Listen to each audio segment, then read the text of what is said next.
네, 북한 김영철 부위원장과의 면담 후 이례적으로 침묵했던 트럼프 미국 대통령이 입을 열었습니다. 어제의 만남은 믿을 수 없을 만큼 좋았다면서 2차 회담은 2월 말에 열릴 것이고 개최국도 정해졌지만 나중에 발표하겠다 이렇게 밝혔는데요. 과연 북미 간에 통 큰 교감이 있었는지 이제 관심은 스웨덴에서 열릴 실무 협상으로 모이고 있습니다. 자세한 내용 김용현 동국대 북한학과 교수 그리고 우정엽 세종연구소 연구위원과 함께 짚어보겠습니다. 안녕하세요. 네, 안녕하세요. 네, 침묵을 지켰던 트럼프 대통령이 드디어 입을 열었는데 어떤 말을 했는지 먼저 직접 들어보겠습니다. We had a very good meeting yesterday with North Korea. That was an incredible meeting. It lasted almost 2 hours. We've agreed to meet sometime, probably the end of February. We've picked a country, but we'll be announcing it in the future. 네, 좋은 만남을 가졌다라고 하면서 엄청난 진전을 이뤘다고 강조했는데 네. 그동안과는 보면 굉장히 침묵을 오랫동안 지키다가 발표를 했어요. 네네. 네. 트럼프 대통령이 상당히 신중한 모드를 지금 취하고 있다고 봐야 될 것 같습니다. 지난 1차 북미 정상회담 때는 트럼프 대통령이 트윗을 통해서 많은 부분 이런저런 이야기를 꺼냈었는데 네네. 이번 같은 경우는 상당히 신중한 입장이다라고 봐야 됩니다. 네. 특히 미국 내에서 지금 셧다운 문제 때문에 그 국내 정치적으로 상당히 복잡한 부분도 있고요. 네네. 또 보다 신중한 접근을 통해서 트럼프, 김정은 두 지도자의 만남을 고대한다는 이런 측면에서 상당히 그 조심스러운 행보를 펼치고 있다. 다만 이제 어제 트윗의 내용을 보면 믿을 수 없을 만큼 이제 좋은 네. 그런 표현들을 썼습니다. 네네. 그만큼 이제 그 제2차 북미 정상회담이 가시권 안에 거의 들어왔다고 봐야 될 것 같고요. 네. 2월 말 이야기를 꺼낸 것도 그렇고 장소가 확정돼 있다라고 하는 것도 그렇고 역시 이제 그 2월 말까지 시간이 있기 때문에 바로 그 장소를 공개하지 않는 그런 여러 가지 조치들을 취하고 있습니다만 대체로 그 김영철 통전부 장관의 만남을 통해서 큰 틀에서의 가닥은 잡아냈다. 네. 이것을 명확하게 드러낸 트윗이라고 봐야 될 것 같습니다. 네. 조금 전에 보셨듯이 직접 발언을 한 건데 많은 진전을 이뤘다 이런 언급을 했어요. 그래서 혹시 큰 틀에서 좀 교감을 이룬 게 아니냐 이런 관측도 나오고 있는데요. 어떻게 보십니까? 트럼프 대통령이 사실 실제로 발생한 것보다는 좀 과장돼서 말을 하는 면이 있기 때문에 네. 과연 이번에 김영철 부위원장의 워싱턴 방문 과정에서 어느 정도의 이야기가 있었는지는 사실 뭐 알기는 어렵습니다. 다만 이번 김영철 부위원장의 방북 과정에서 지금 이제 스웨덴에서 열리고 있는 실무 협상이 공식적으로 스티브 비건 대북정책특별대표와 최선희 부상 간의 실무 협상이 시작됐다는 것만으로도 사실 큰 진전이라고 볼 수가 있습니다. 왜냐하면 작년 6월 싱가포르 정상회담이 있은 후에 미국으로서는 실무 협상의 진전을 굉장히 바랬었고 시도를 했었는데 이제 번번이 이제 무산되었기 때문에 작년에 이제 큰 진전을 보기가 어려웠습니다. 그런데 이제 이번 김영철 부위원장의 방북을 계기로 스웨덴에서 비건 대표와 최선희 부상 간의 협상이 시작된다는 것은 사실 그 뭐 친서를 통해서 어떤 협상의 내용의 진전이라기보다도 두 국가의 협상의 형식상으로 일단 큰 진전을 보았다는 것은 인정을 할 수 있는 부분이라고 보겠습니다. 네, 사실 이제 트럼프 대통령이 침묵을 오랫동안 지키고 하면서 양측이 이견을 좀 조율하지 못한 게 아니냐 이런 얘기도 나왔었거든요. 네, 뭐 지금은 그 이견은 크게는 좀 정리가 됐다고 봅니다. 네. 이번에 김영철 통전부장의 워싱턴 방문에서 아마 김정은 위원장의 친서가 전달이 됐을 것 같은데요. 네네. 결국 이번 김영철 부위원장의 워싱턴 방문은 결국 북미 간의 제2차 정상회담을 앞두고 사전에 간접적인 정상회담을 했다고 봐야 됩니다. 네. 그만큼 최고 지도자 간의 교감을 거뒀다. 충분히 성과가 나왔다 이렇게 봐야 될 것 같고요. 네네. 그렇게 보면 이번 정상회담은 결국 이번 김정은 위원장과 트럼프 대통령의 만남에 있어서 사전 그리고 그 과정에서 김영철 통전부장의 워싱턴 방문, 또 실무적인 차원에서의 지금 비건과 최선희 라인의 작동 이런 다양한 차원에서의 그런 작동을 통해서 사전에 많은 부분 조율이 되는 네. 그런 정상회담인 것 같습니다. 그렇게 보면 상당한 수준에서의 조율은 이미 끝났다고 봐야 될 것 같습니다. 이번 고위급에서 상당한 수준의 조율이 끝났을 것이다. 네. 그런데 지금 장소는 결정이 됐다고 하면서도 밝히지는 않고 있어요. 어떤 배경이 있다고 보십니까? 많은 이제 사람들이 이제 이번 김영철 부위원장의 방북을 통해서 장소 및 날짜가 모두 정해질 네. 것을 예측을 했지만은 네. 이제 2월 말이라는 어떻게 보면 약간 모호한 입장을 취했습니다. 네, 네. 저는 이제 그것은 미국의 이제 관료들이 원하는 부분에 대해서 트럼프 대통령이 어느 정도 들어준 것이 아닌가 생각을 하는데요. 네. 이제 미국의 관료들은 정상회담의 날짜가 완전히 정해지게 될 경우 실무회담에서의 진전이 매우 어렵다는 네. 그런 인식을 가지고 있었습니다. 지난 6월 달에 싱가포르 정상회담도 이미 정상회담의 날짜와 장소가 정해진 네. 이후에 이제 판문점에서 실무 협상이 있었는데 사실 미국에서 원하는 만큼의 진전을 성과를 거두기가 어려웠던 것이죠. 네. 그렇기 때문에 아마도 트럼프 대통령이 말한 대로 김영철 부위원장의 워싱턴 방문을 통해서 날짜와 장소에 대한 합의가 있을 수 있었지만 미국이 공식적으로 그에 대한 인정을 하지 않았다는 것 자체는 앞으로 실무 협상의 결과에 따라서 그 부분이 이제 유동적일 수 있다는 그러한 인식을 이제 북한에게 주기 위해서 실무 협상에 보다 진지하게 임할 것을 주문하는 것으로 보입니다. 그렇기 때문에 트럼프 대통령이 이야기한 대로 김영철 부위원장과 뭐 날짜 및 장소에 대해서 이미 어느 정도 이미 뭐 다 정했을 수는 있지만 그것을 공식적으로 이제 발표하는 데에서는 앞으로 실무 협상의 결과를 조금 더 지켜보겠다 하는 의미를 두었다고도 볼 수 있겠습니다. 네. 교수님은 어떻게 보십니까? 장소 발표 왜 아직 안 한 걸로 보세요? 장소 발표와 시간을 지금 특정하지 않은 것은 네네. 세 가지 측면이 있다고 봅니다. 하나는 미국 내에서 지금 셧다운이 지금 진행되고 있는데 네.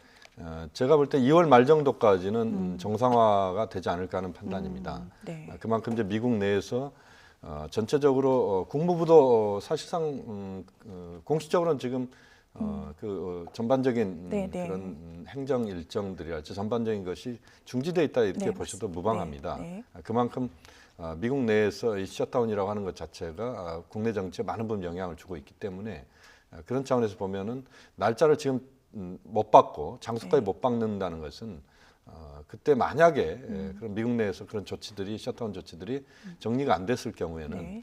또 다른 혼란을 초래할 수도 있다. 이런 차원에서 정확하게 날짜와 장소를 못 받지 않았다 이렇게 봐야 될 것 같고 두 번째는 경호 문제인 것 같습니다. 경호가 특정 국가에서 그 정상회담이 확정이 됐을 때 지금부터 한 달 정도의 시간이 아마 있을 것 같은데요. 네. 당장 장소를 결정했을 경우에 경호 문제가 상당한 어려움을 가져올 수도 있다. 이런 차원에서 이번에 상당히 신중한 접근을 하고 있다고 봐야 될 것 같고요. 네. 세 번째는 이제 우 박사님도 이야기했지만 실무 협상이 지금 디테일한 부분들을 정리하는 과정인 것 같습니다. 결국 크게는 저는 그 의제나 네. 또는 주고받을 선물 보따리가 확정은 됐다고 봅니다만 네.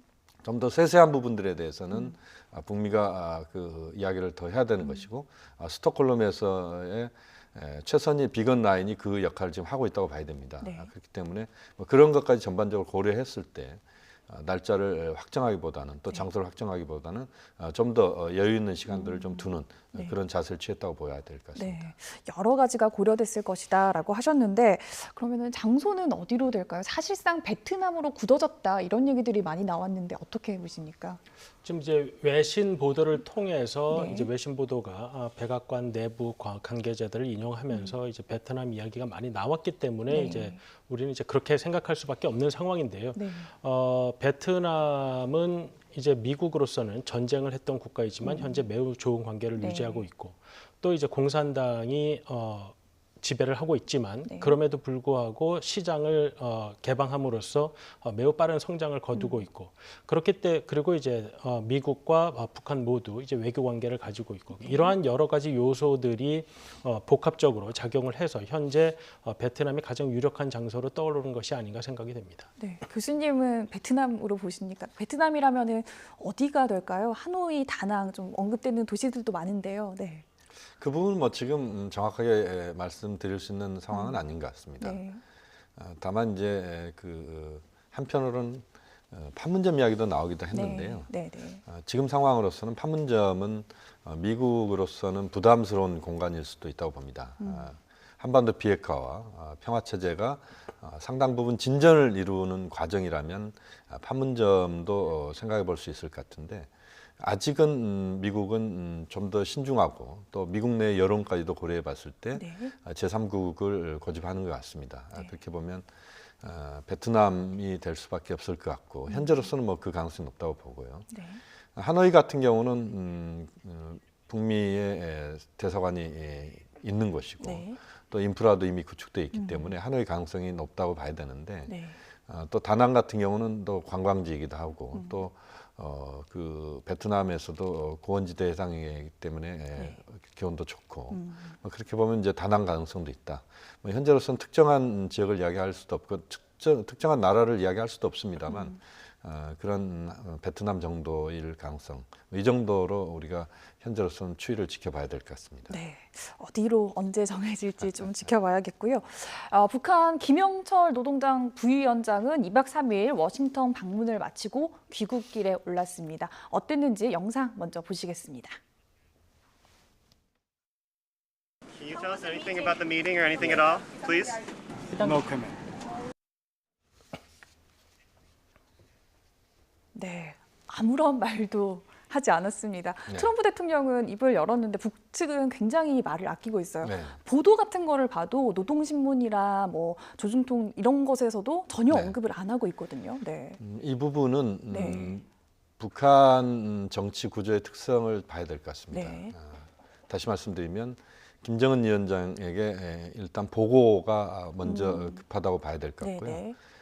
김영철 부위원장이 김정은 위원장에게 충분히 보고를 하고 네. 그 결과를 갖고 아마 여러 가지 북미 정상회담에 대한 성과를 언론에 노출할 가능성이 있다고 봅니다. 네. 또 그 과정에서 제2차 북미 정상회담의 시간과 장소가 나올 수도 있다고 봅니다. 네. 그만큼 북한으로서는 이번 김영철 부위원장의 워싱턴 방문에 그 결과에 대한 평가 그리고 제2차 북미 정상회담에 대한 여러 가지 북한의 입장들이 정리된 네. 그 과정에서 북한의 발표와 여러 가지 설명이 있을 것이다. 그렇게 봐야 될 것 같습니다. 네.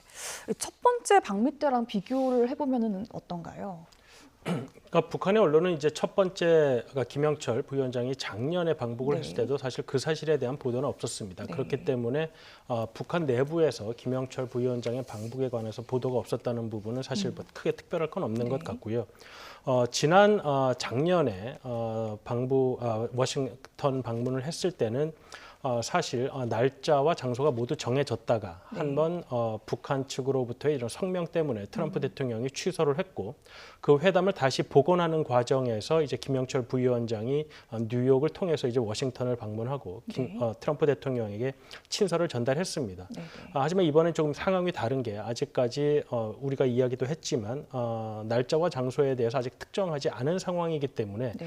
그때보다는 조금 더 북한도 이제 신중하게 접근할 수밖에 없는 상황이고 미국도 작년과 같이 정상회담을 했다는 자체뿐만 아니라 거기서 구체적인 성과를 내야 한다는 부담이 있기 때문에 미국 쪽에서도 이제 김영철 부위원장과의 만남에 대해서 작년처럼 뭐 어디서 식사를 하고 이런 사진을 공개하는 그러니까요. 것보다는 네. 조금 더 신중한 자세로 임한 것이 아닌가 생각이 됩니다. 네. 이제 다음 달 2차 정상회담까지 비핵화 의제에서 어떤 교집합을 찾느냐 이게 사실 가장 중요한 부분인데 네. 백악관은 FFVD 그러니까 최종적이고 완전히 검증된 비핵화 때까지는 제재 계속하겠다 이런 입장을 밝혔는데 이것도 한번 직접 들어보시겠습니다. The United States is going to continue to keep pressure and sanctions on North Korea until we see fully and verified denuclearization. 네, 여전히 선 비핵화 해야 된다 이런 네. 입장인 거죠. 네, 그럼 FFVD 정확히 어떤 수준인 겁니까? 뭐 지금 FFVD는 지금 말씀을 하셨습니다만 네네. 당장 FFVD를 다 하자는 것은 현실적으로 불가능하다고 봅니다. 네네. 다시 말씀드리면 샌더스 대변인 이야기도 물론 미국 측의 원칙적 입장을 밝힌 것이라고 봐야 네. 되겠습니다만 어쨌든 미국이 최대치로 북한과의 협상 과정에서 이야기할 수 있는 부분이 FFVD이고 네. 또 그 과정에서 미국과의 협상을 하는 북한의 입장을 또 미국은 존중할 수밖에 없는 부분이 있습니다. 네. 다시 말씀드리면 이번 제2차 북미 정상회담도 북미 간의 협상의 결과로서의 선물 보따리를 서로 주고받는 것이라고 봐야 됩니다. 그렇게 네. 보면 당장은 현실적으로 가능한 것 그리고 미국이 가장 필요로 하는 것 또 북한으로서는 북한이 가장 필요로 하는 것 중심으로 우선은 교환을 할 것이라고 봅니다. 예를 들면 미국은 ICBM 대륙간 탄도미사일의 폐기와 그 해외 반출 네. 여기에 우선 집중을 할 것이고 또 그 과정에서 미국으로서는 영변 핵시설의 일부 또는 상당 부분에 대한 해체 그리고 그것의 어떤 그 불능화 이런 정도를 요구할 가능성이 있습니다. 네. 또 북한으로서는 제재 완화와 관련돼서 상당 부분 미국의 제재 완화를 촉구할 것이고 그것에 실질적으로 눈에 보이는 조치를 요구할 가능성이 있습니다. 네. 또 북미 관계 차원에서 중요한 상징적인 행위라고 할 수 있는 북미 상호 연락사무소 설치랄지 네. 이런 것도 요구할 가능성이 있습니다.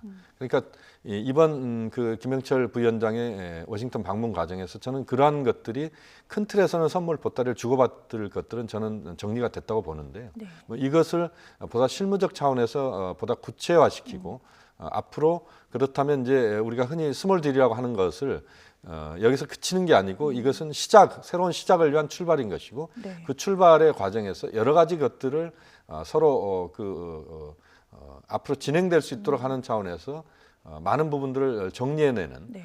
그래서 앞으로 단계적으로 이것이 연쇄고리를 만들어가면서 문제를 풀어가는 이것에 대한 협상과 앞으로의 어떤 미래에 대한 진행 과정에 대한 노력들을 어떤 식으로 할 것인가 여기에 대한 내용들이 스톡홀름에서 지금 논의되고 있다고 봐야 될 것 같습니다. 네. 위원님은 어떻게 보십니까? 어떤 것을 주고받고 하는 것으로 얘기가 오갈지.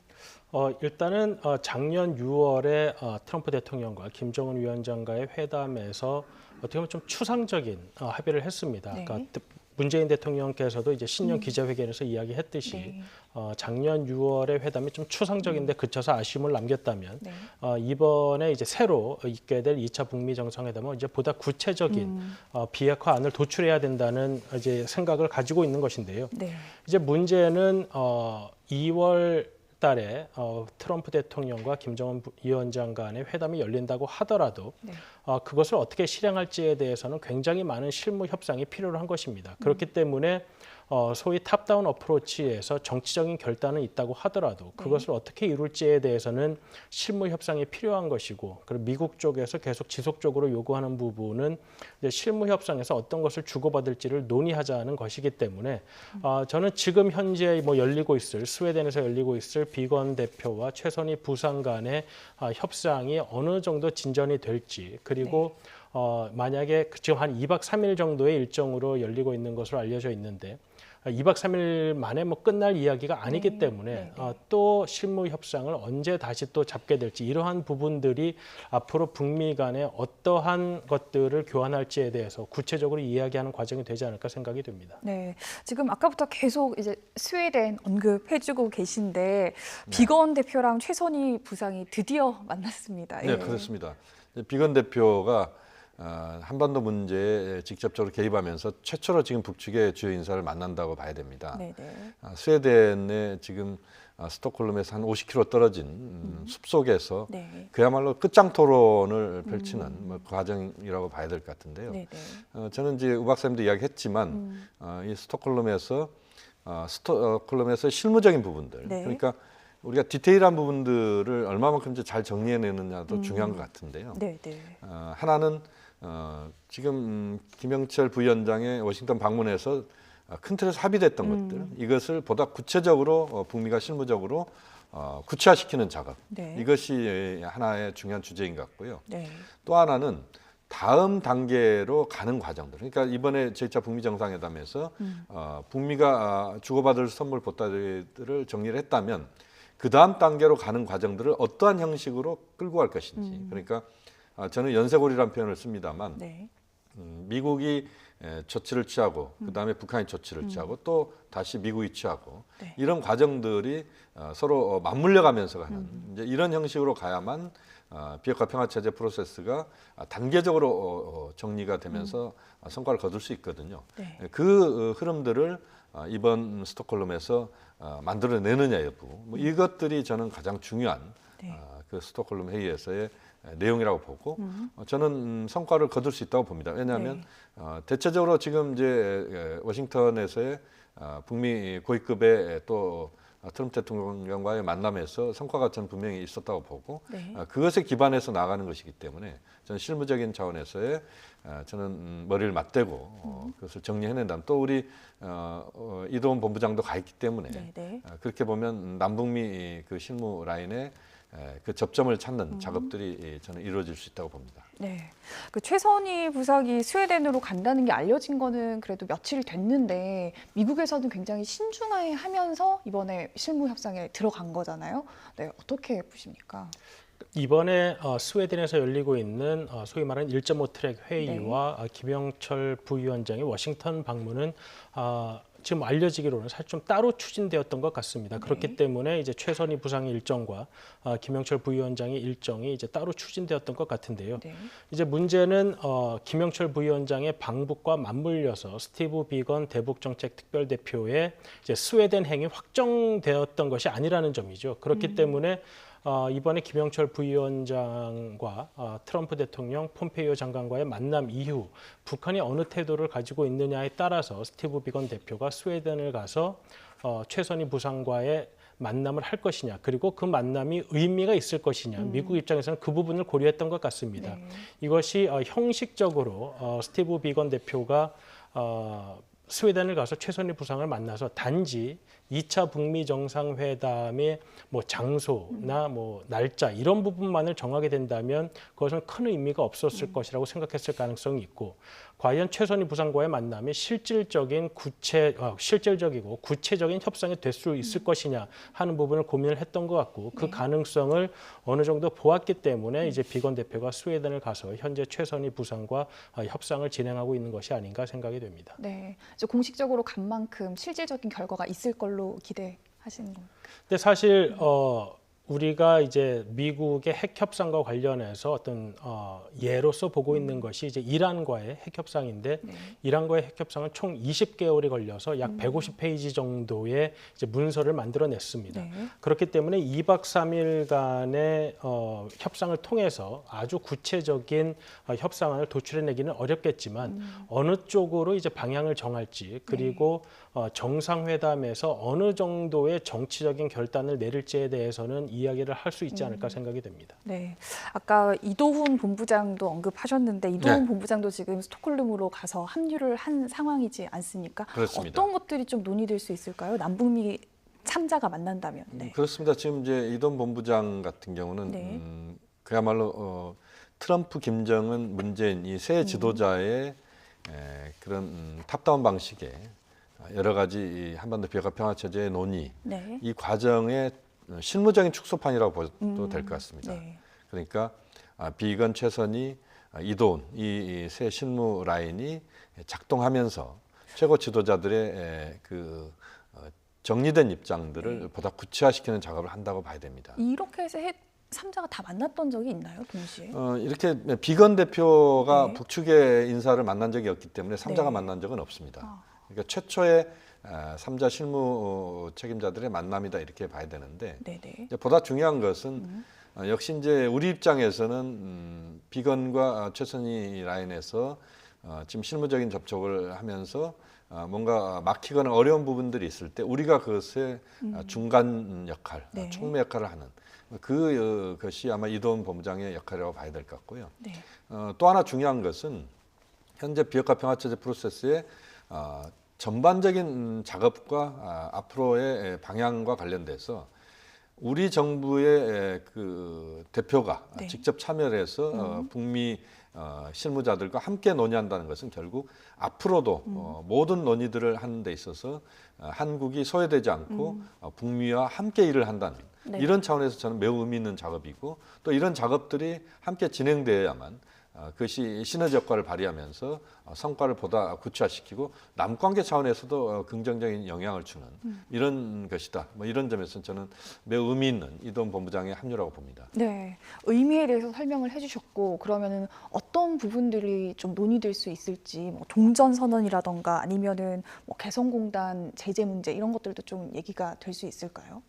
이번 그 스웨덴에서의 이제 회의를 열게 되는데 우리 외교부의 역할이 많았던 것은 사실이지만 남북미 3자가 이번에 만나서 어떤 구체적인 이야기를 할 가능성은 적어 보입니다. 네. 다만 비건 대표가 최선희 부상과 만난 이후 우리와의 이제 공조를 위해서 이도훈 본부장과 회담 결과에 대해서 이야기를 하고 상의할 가능성은 있어 보이고 네. 다만 이제 최선희 부상과 이도훈 본부장이 만날 것이냐 하는 부분은 아직까지 조금 예측하기는 어려운 부분이 있습니다.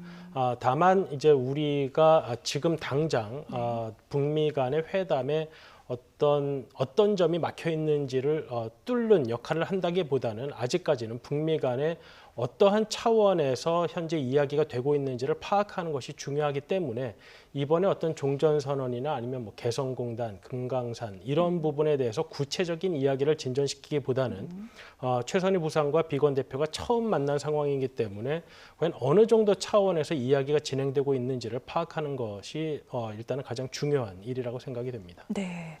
마지막 질문 이제 드리겠습니다. 북미 정상회담이 성사되면 김정은 위원장 답방 관련해서도 좀 어느 정도 진척이 될까요? 아마 제2차 북미 정상회담이 확정돼서 성과를 거둔다면 바로 남북 정상회담이 3월 정도에 개최될 가능성이 매우 높습니다. 서울 답방이 네. 그야말로 그 봄에 이루어질 수 있다고 보는데요. 역시 관건은 제2차 북미 정상회담이 제대로 2월 말에 개최가 되고 거기에서 성과가 비핵화 평화체제의 성과가 나온다면 그 여세를 몰아서 3월 김정은 위원장의 서울 답방은 굉장히 의미 있는 그리고 우리 남측에서도 상당 부분 환영을 받는 그런 답방이 될 것이다. 뭐 이런 점에서 역시 2월 제2차 북미 정상회담의 그 결과가 3월 서울 답방에도 상당한 영향을 준다고 봐야 됩니다. 네, 알겠습니다. 네, 지금까지 김용현 동국대 북한학과 교수님 그리고 우정엽 세종연구소 연구위원과 함께 북미 고위급 회담 관련 내용 짚어봤습니다. 오늘 말씀 감사합니다.